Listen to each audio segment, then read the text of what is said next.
ممکن ہے کہ شاہین باغ کی طرز پر کوئی احتجاج کیا جائے تو کہنے والے ایک شخص نے کہا کہ جلیان والا باغ کو نہیں بھولنا چاہیے. ہم ان کو یہ یاد دلانا چاہتے ہیں کہ اگر آپ جنرل ڈائر کے راستے پر چلنا چاہتے ہیں تو سن لیجئے، آپ کی گولیاں کم پڑ جائیں گی، ہمارے سینے کم نہیں پڑیں گے.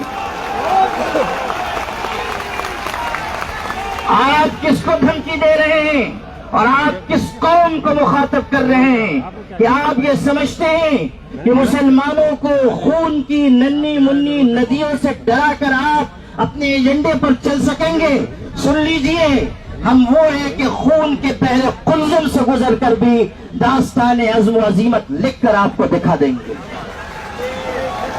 میرے بھائیوں، آج یہ بات کی جا رہی ہے کہ ہم جلیان والا باغ بنا دیں گے.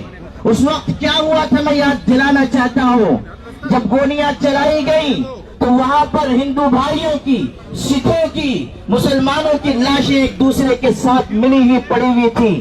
آج بھی ہم اسی راستے پر ہیں، اور آپ اگر انگریز کے راستے پر جانا چاہتے ہیں تو سن لیجئے، اتیاچار کرنے والے کبھی اس دنیا میں عافیت کے ساتھ زندگی نہیں گزار سکتے. اگر آپ انگریزوں کا راستہ چننا چاہتے ہیں تو سمجھ لیجئے کہ آپ کا انجام بھی وہی ہوگا جو انگریزوں کا انجام ہوا تھا.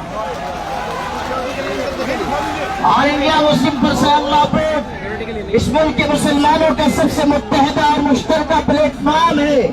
اگر وہ یہ آواز دے رہا ہے کہ وقت ترمیمی بل کو واپس لیا جائے تو حکومت کو اس بل کو واپس لینا چاہیے.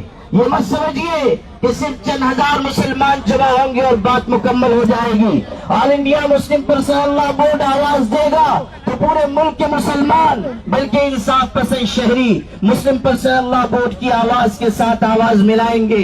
اس لیے آپ سب بھی اس بات کا ہاتھ اٹھا کر عزم کیجئے کہ مسلم پرسنل اللہ بورڈ جس تحریک کا بھی اعلان کرے گا آپ سب اس کا بھرپور طریقے سے ساتھ دیں گے. آپ اس روزے کی حالت میں اس بات کا عزم کیجئے کہ ہم انشاءاللہ اپنے حقوق کی جد و جہد آخری سانس تک لڑتے رہیں گے، اپنے حقوق کی لڑائی آخری سانس تک لڑتے رہیں گے.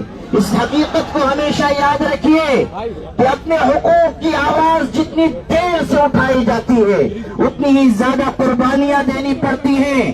اس لیے اگر آج ہم آئے ہیں تو اپنے اندر ایک قربانی کا جذبہ بھی پیدا کریں اور یہ پیغام پورے ملک تک پہنچائیں کہ ہمیں اس ملک کو بھی بچانا ہے، اس ملک میں محبت کے پیغام کو بھی عام کرنا ہے اور سب کو ساتھ لے کر ہمیں اس سمت میں جانا ہے جس میں ملک کا بھی بھلا ہو اور ہماری ملت کا بھی بھلا ہو.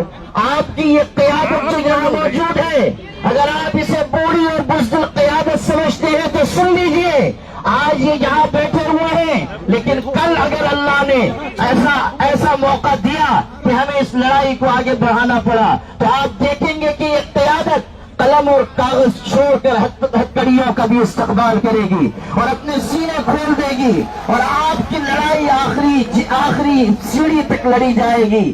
اسی لیے میں یہ کہا کرتا ہوں اپنی قیادت کے بارے میں کہ یہ الگ بات ہے کہ چپ چاپ کھڑے رہتے ہیں، پھر بھی جو لوگ بڑے رہتے ہیں، ایسے درویشوں سے ملتا ہے ہمارا شجرہ جن کی ٹھوکر میں کئی تاج پڑے رہتے ہیں. وآخر دعوانا بہت بہت شکریہ محترم مولانا.